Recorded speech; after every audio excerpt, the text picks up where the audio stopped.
रे कांग्रेस पार्टी के जीतड़ता रे। ज्यादा लंबा गीत नहीं गाऊंगा, नहीं तो इसमें मजा आने लगेगा।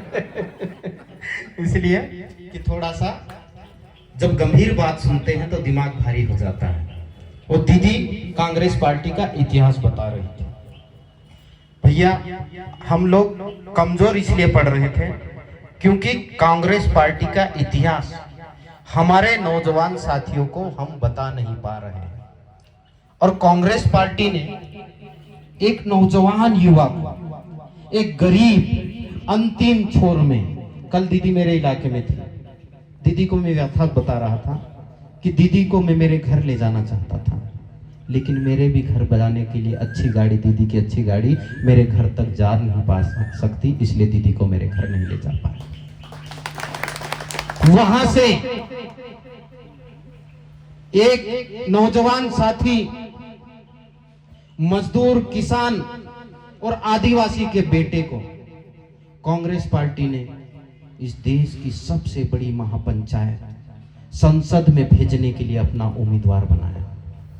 तो कांग्रेस पार्टी वो पार्टी है जो गरीबों का, किसानों का, मजदूरों का, व्यापारियों का, कर्मचारियों का और देश के सभी तबके के लोगों का ध्यान रखती है। और मुझे यहां पर आकर बहुत खुशी हुई।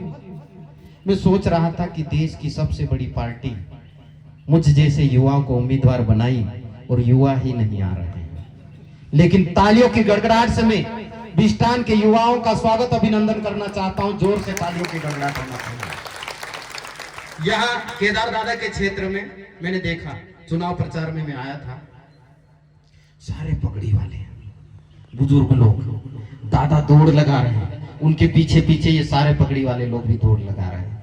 युवाओं ने मेहनत की, कुछ साथियों ने गलतियां की, मैं उसकी बात नहीं करूंगा, लेकिन बुजुर्गों का आशीर्वाद, सूझबूझ और युवा कदम ताल कर ले तो मैं कहता हूं इतिहास बदल सकता है। और युवाओं ने यहां पे दिखाया, स्वागत करने आ रहे थे। मैं दीदी माला नहीं पहनता था पहले, क्योंकि मैंने सिद्धांत बनाया था पद, प्रतिष्ठा, मान, सम्मान और पैसे के लिए काम नहीं करूंगा। ये राजनीति में आए तो लोगों का दबाव बना, और राजनीति भी दबाव ही लेके आई। राजनीति में भी तो नेता को माला पहनना पड़ेगा, कितने लोगों को मना करो। मैं चाय भी नहीं पीता था, लेकिन चाय भी मान सम्मान में पीने लगा। तो युवाओं ने जितने माला पहनाई, मुझे मेरी जिम्मेदारी का एहसास हो रहा है। इतने लोगों की जिम्मेदारी मुझे उठाना है। तो मैं युवाओं से विशेष करके अपील करना चाहता हूं, पूरे क्षेत्र के बुजुर्ग लोग तो यहाँ पर बहुत समझदार हैं और कैसे फैसला करना वो जानते हैं, लेकिन युवाओं से मेरा निवेदन है कि हर बूथ पर यूथ तैयार हो जाइए और अपनी कमर कस लीजिए और इस चुनाव को सिर्फ चुनाव मत समझिए, एक जन आंदोलन बना दीजिए। क्यों? क्योंकि ये देश खतरे में, संविधान खतरे में, लोकतंत्र खतरे में, और देश की आम जनता का जीवन खतरे में है, और हमारे आने वाला जो भविष्य है उसका जीवन खतरे में है। उसको खाना, पानी, दाना, मकान, कपड़े मिलेंगे, स्वास्थ्य, शिक्षा, इसकी कोई गारंटी नहीं है यदि भाजपा की सरकार रहेगी तो हम लोगों को इस चुनाव को एक जन आंदोलन बनाना है। और छोटी मोटी बात, जैसे दीदी ने कहा, जैसे भैया ने कहा, जैसे हमारे केदार दादा ने कहा कि यदि छोटी मोटी बात होगी तो घर में बैठ के हम सुलझा लेंगे, लेकिन ये देश की सबसे बड़ी महापंचायत की बात है, इसलिए उसको घर में ही रखना। और सब भूल करके सिर्फ 35-36 दिन, कितने 35 से 36 दिन।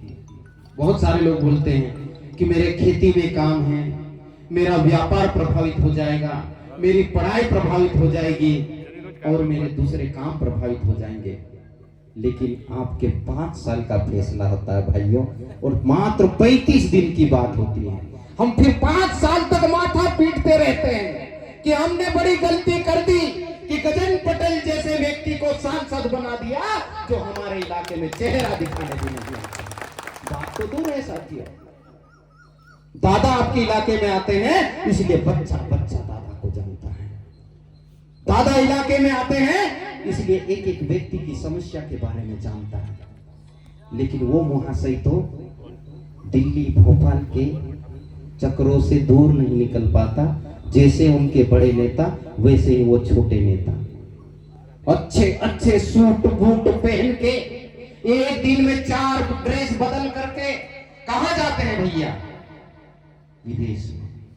और दूसरे भैया तलाशते रहते हैं कौन से किसान की जमीन मेरे कब्जे में आए। मैं गलत बोल रहा हूं तो बता दीजिए। और कहां पर मैं लोगों को ठग सकूं, कहां पर मैं सांसद निधि का गलत इस्तेमाल कर सकूं, इससे इनको फुर्सत नहीं मिलती है। तो एक बार गलती की आपने, दोबारा गलती मत कीजिए। मेरी हाथ जोड़ के विनती है भाइयों कि आप लोग समझदार लोग बैठे हैं। दीदी ने कहा कि इनको ज्ञान नहीं देना, हमको सीखना हमको ही इनसे। तो आप लोग सीखे हुए लोग हैं, लेकिन जो 30 से 35 दिन बचे हुए हैं, मुझे पूरा विश्वास है। जैसे हम आप लोगों के बीच में आ रहे हैं, आप ध्यान से बात सुन रहे हैं। मैंने नहीं देखा भैया, मैं भी बचपन से ये राजनीतिक सभा में जाता रहता था, लेकिन इतनी लंबी बातें सुन ले ऐसा नहीं होता है। तो आप लोग इतनी तल्लीनता से बात सुन रहे हैं। लोगों के बीच में यदि जाओगे, ईमानदारी की, सत्य की बात, एक नफरत की बात करता है, बड़ी बड़ी हाके लगाता है, और एक दिल की गहराई की बात करता है, मोहब्बत की दुकान लेके आता है, उसकी बात यदि आम जनता तक लेके जाओगे तो जनता बराबर समझेगी। भैया हम लोग क्या करते हैं, चुनाव ते कोनो पोरलाल खरते लड़की में ले वालों बोलराम वालों आमरा भाषण खाई जाएगी वैसे, ये सोच रखते हैं हम लोग। नहीं, ये चुनाव किसी भी इलाके का। और एक और बात बता दो दीदी, ये लोग क्या कर रहे हैं, हम लोगों को भील भिलाला बारेला पटलिया गोंद कोरकू वसावा में बांटने का काम कर रहे हैं। और ये रीति और नीति है। जैसे अंग्रेजों ने बोला था ना कि फूट डालो और राज करो, वैसे ही हम लोगों के बीच में ये फूट डालो और राज करो की नीति लेके आ रहे हैं। हम लोग नहीं मानते इसको भील भिलाला पटेलिया बारेला, क्योंकि इस देश के संविधान में आदिवासियों के नाम पे प्रावधान किए गए। किसी भील के अलग, भिलाला के अलग, बारेला के अलग, पोटलिया के अलग, ऐसा कहीं नहीं है। तो ये जो लोग हैं वो प्यार और मोहब्बत की बात करते हैं, ये फूट डालने की बात करते हैं, हिंदू मुस्लिम को लड़ाने की बात करते हैं। इनको अब मुंह पे तमाचा मारने का वक्त आ गया है। इसलिए आप लोग, मैंने मुट्ठी बंद जो करवाई थी ना, ताकत के साथ में चुनाव लड़ना। उनके पास में पैसा ज्यादा हो सकता है, उनके पास में दूसरी चीजें ज्यादा हो सकती है, लेकिन कांग्रेस पार्टी को मानने वाले लोग, कांग्रेस पार्टी की विचारधारा को मानने वाले लोग इलाके में खत्म नहीं हुए हैं। ज्यादा ही कार्य करता है, मुझे पूरा विश्वास है, क्योंकि जानता हूं मैं बहुत अच्छे ढंग से। ईमानदारी से यदि अपनी पूरी ताकत के साथ में और इस नफरत के खिलाफ लड़ने के लिए, इस अन्याय की सरकार के साथ में लड़ने के लिए, भाजपा को हराने के लिए अपनी अंतरात्मा की शक्ति को आप पहचान लेंगे और हनुमान बन के लोगों के बीच में निकल जाएंगे, तो भक्तगण का आशीर्वाद आपको जरूर मिलेगा। और मुझ जैसे छोटे कार्यकर्ता को, जो दीदी ने बोला ना, मैं बराबर जानता हूं, क्योंकि मैंने मजदूरी की है। और ऐसा नहीं, 16 घंटे तक काम किए हैं मैंने, और मैं किसानी का काम भी किया हूं और सरकारी नौकरी किया हूं, तो आम जनता और प्रशासन का व्यवहार भी जानता हूं। और साथ ही साथ व्यापारी वर्ग में जीएसटी का ऑफिसर रहा हूं, तो आपका दुख दर्द भी ठीक से जानता हूं कि कहां पर आपको परेशान किया जा रहा है। तो मुझ पे यदि विश्वास करेंगे, ज्यादा लंबी बात नहीं करता हूं, मुझ पे यदि आप लोग विश्वास करेंगे, मत रूपी आशीर्वाद 13 तारीख को यदि देंगे और 4 जून को यदि रिजल्ट हमारा पॉजिटिव आता है, आएगा रिजल्ट पॉजिटिव आएगा। जिंदाबाद कांग्रेस पार्टी, जिंदाबाद, जीतेंगे। युवा की आवाज है।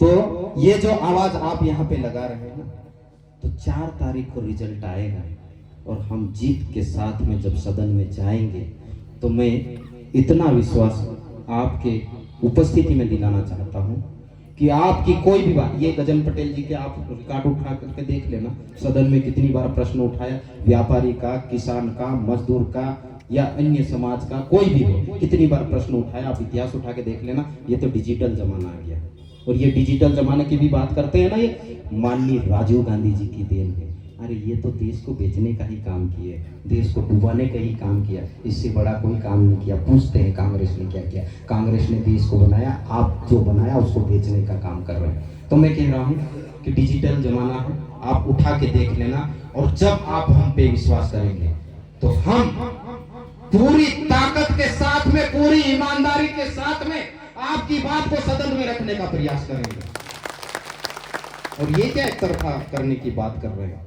हम जैसे युवाओं से जब टकराएंगे ना, तब पता चलेगा कि असली मुद्दे तो अब आ रहे हैं देश के। ये झूठ बोल रहे हैं, जोर से बोलते हैं, बार बार बोलते हैं, और हम डरा रहे नहीं, डर गए, हमारी बातों को ठीक से कह नहीं पा रहे हैं, लोगों तक जा नहीं पा रहे हैं। यहाँ विधानसभा में तो जा रहे हैं, लेकिन पूरे देश में हमको अंतिम छोर के व्यक्ति तक हमको जाना है।